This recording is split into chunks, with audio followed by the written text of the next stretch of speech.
Hey guys, it's Jason and bringing you one last way today because my daughter's calling me. So I'm going to wrap up these videos for today with this last one.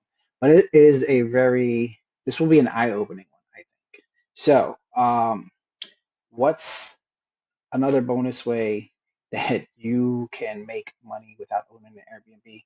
Well, this is a sensitive subject, and so I'm just going to hit you with it the best way I can, and then you can find out about it on your own, and I'll tell you how. I mean, you can, like I said, you can do a little bit of the research for yourself. Okay, so another bonus way that you can make money with Airbnb without owning Airbnb is you can become a private security guard service.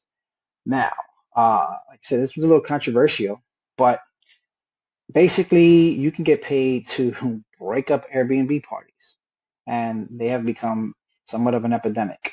Or, honestly, just kind of squatter remediation services. I don't want to go too deep into this. I can tell you that a lot of people could do this, especially if you're somebody who is a little bit imposing looking. But you could definitely help host a lot if you're actually willing to go and prevent parties from happening, or if they do start to happen, kick people out with the host's blessing, because the police kind of don't want to deal with it. And you don't want the people in the building, if you're in an apartment building or any of the neighbors, getting to report it, especially not to Airbnb themselves, because you get your account shut down. So you got to do a little bit of a preemptive strike, I guess you could say. So, what does that look like, right? So basically, a security service, private security service, I mean, helps if it's not just you, if it's a big person, because that tends to get more respect from people and they listen. And yeah, they're necessary every once in a while because people can be shitty, point blank. Uh, why is it necessary? Because you're going to be breaking up Airbnb parties or anything that seems to be suspicious. I can refer you back to the video before this where we talked about a concierge service, and that would, you could actually do both. You could be prevention and, I guess, pre- mediation if you're security. You could do all that. So you could, this is something you could add on to this. Figures that I'm going to get all these messages now, but while I'm doing a video. But anyway, that's life, right? So ignore the pinging. Um, how do you become this security system where you will help people address their squatter situations? Well, you position yourself with the Airbnb host the same way you got all these other clients. It's the same clients. You're just adding on an additional service. I will say this: it's not as it's not as dangerous or as I guess I don't know what's the word I'm looking for, imposing as it might seem. Uh, One of the ways I've told people is like simply when you have people that are guests that are just problem guests, you can simply just I would pay someone to move into the property on your behalf. Uh, Meaning, like, okay, these people don't want to leave, they're not paying you, and they're trying to play the system. Well, guess what?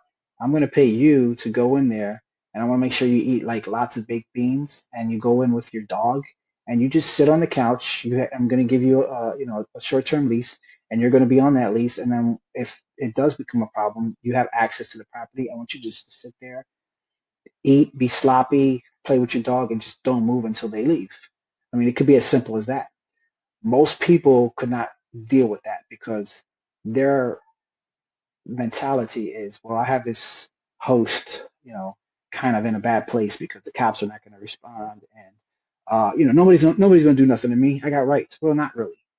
Innkeeper rights are a real thing, and just like hotels have security, right?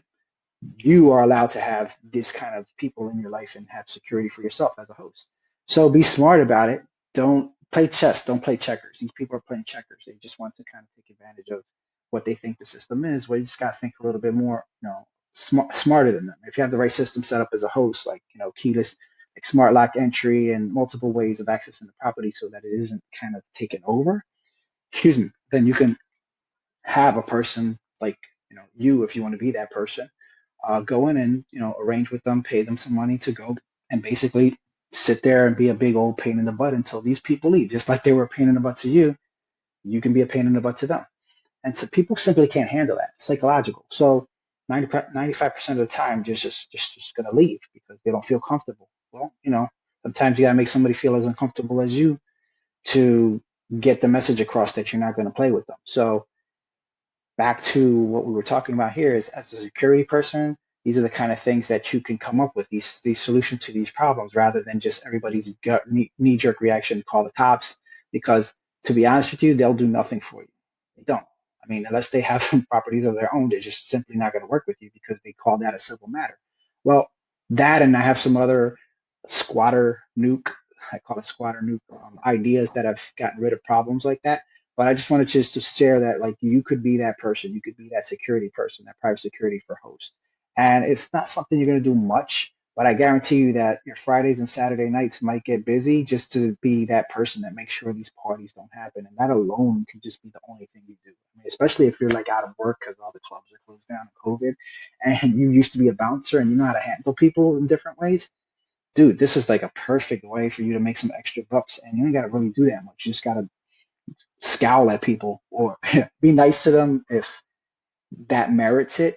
But you know how to turn on the face if you have a problem person about to become a problem, right? So handle your business that way.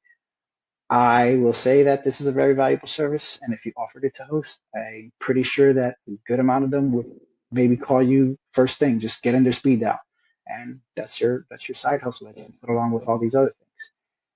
So hopefully these bings going off didn't distract you too much from that message, because I'm not going to do this again. I'm a one take kind of guy.